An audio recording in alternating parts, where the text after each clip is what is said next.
This is Charter Local Edition. I'm Brad Pomerance. We're in San Luis Obispo today, and we are joined by the mayor of that fair city. Her name is Jan Marx. And I recently read a report from the Legislative Analyst's Office talking about housing and housing needs in the state of California. And we are in a housing crisis, as you know. California needs about 250 new units a year.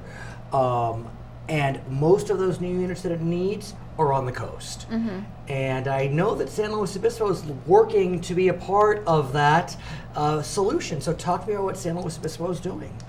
Well, San Luis Obispo has a 1% growth cap. We have managed growth.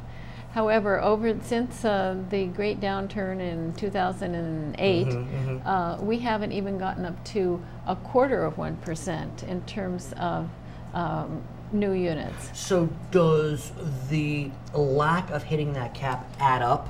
Yes. So meaning if you only hit 0.5%, you can carry over the other half? Not exactly. We have kind of a rolling formula so that the backlog can be accounted for, but again, not all at once, because we want to make sure that we have the infrastructure to support the housing.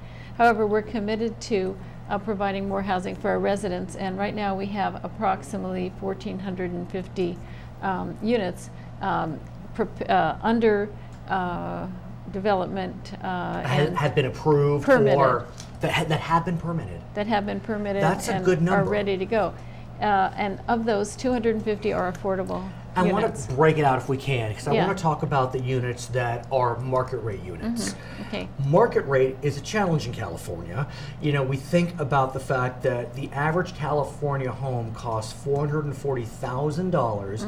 That's 2.5 times greater than the national average. Right. And San Luis Obispo is known for being even on the higher end of the California scale. Right. Is that what you're saying, Mayor? Right. It's one of the least affordable places to live in terms of housing. I mean, other than the obvious, why? Or is it the obvious? Well, the market goes up and down. Yes. Our house, when we bought it in '88, was $179,000. Okay. And the place across the street sold for $900,000 last year. Stunning. So, Stunning. But you know, if you're living in a house, It's your house. It's your house. You don't care Right. really what it's worth. It's when it's sold or purchased.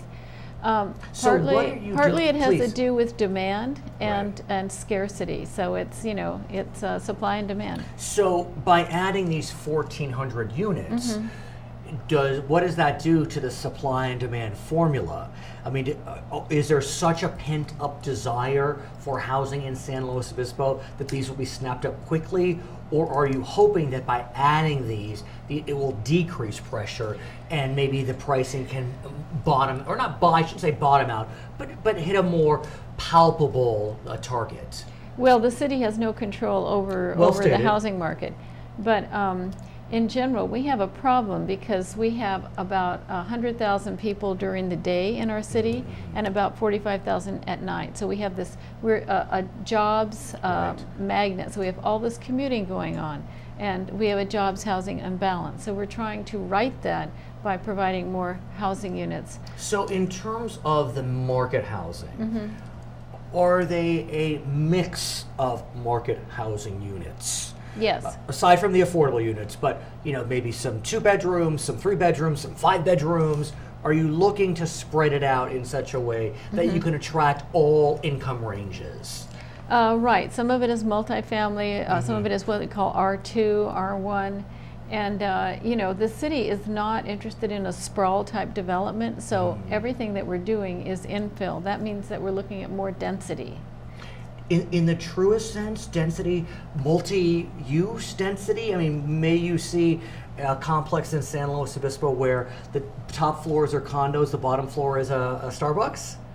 We have those in the downtown, and a number of them are being planned in Cerro Meadows, which is in the Margarita area. The other thing I wanted to say is that we have proposed another 1,500 units.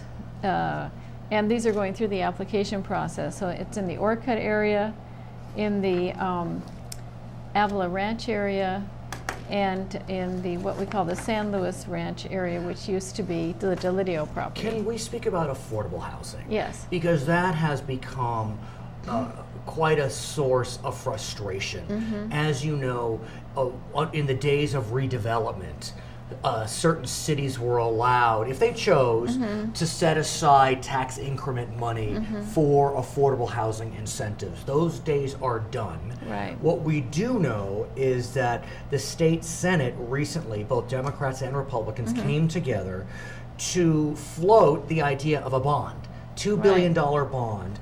It's really targeting more the homeless community, but as part of the overall package, they're looking to provide funding for affordable housing, maybe rent subsidies. So talk to us about the market for affordable housing today. Well, in our city, we do have an inclusionary housing ordinance, so there's a certain percentage of housing. In fact, it's 15% of the housing has either got to be affordable units or they can pay into the fund. It's interesting you mentioned that. I read recently that the California Supreme Court was presented with a case out of San Jose where developers attacked that exact type of provision, and the developers lost. Right. And so provisions like what you describe are absolutely permissible under California law. So what we do is we leverage that money as much as we can, the money in the fund. We also will do lending, like we'll lend to, say, the Housing Authority or to another group, and then that money is paid back. So in a certain way, it's a revolving fund. Do you find that developers, either the ones that are about to go online or looking to go online, that they set aside the 15% or do they pay into the fund? I'd say the larger the unit, the larger the project, the more likely they are to actually build the units. Economies of scale. But the other thing is that the business community is really very concerned about workforce housing, which what does that mean? Workforce housing is, we might call it affordable housing, but it's not affordable housing in the traditional sense, in that we're not talking about very low income or low income. We're talking about basically middle class people who are paid head of household wages, but that's not enough.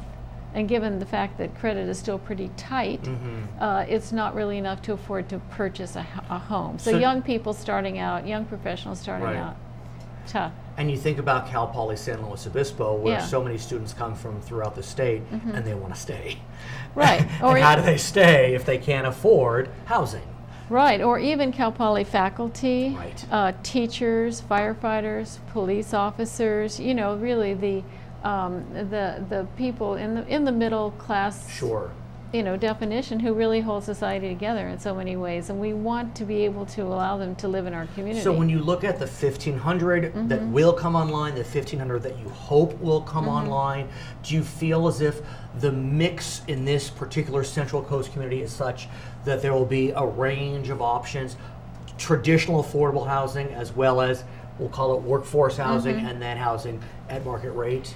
Well, that's the hope, but again, we can't control the market. We have bent over backwards to try to help developers, you know, have projects pencil out and do it in such a way that the general population of the city is not supporting. We're not talking about corporate welfare here. I understand. But we're trying to do what we can. However, I'll give you an example. A couple years ago, a housing development was going forward in the development process, and the estimate was that it was going to cost about $350,000 a house, and so that had to pencil out.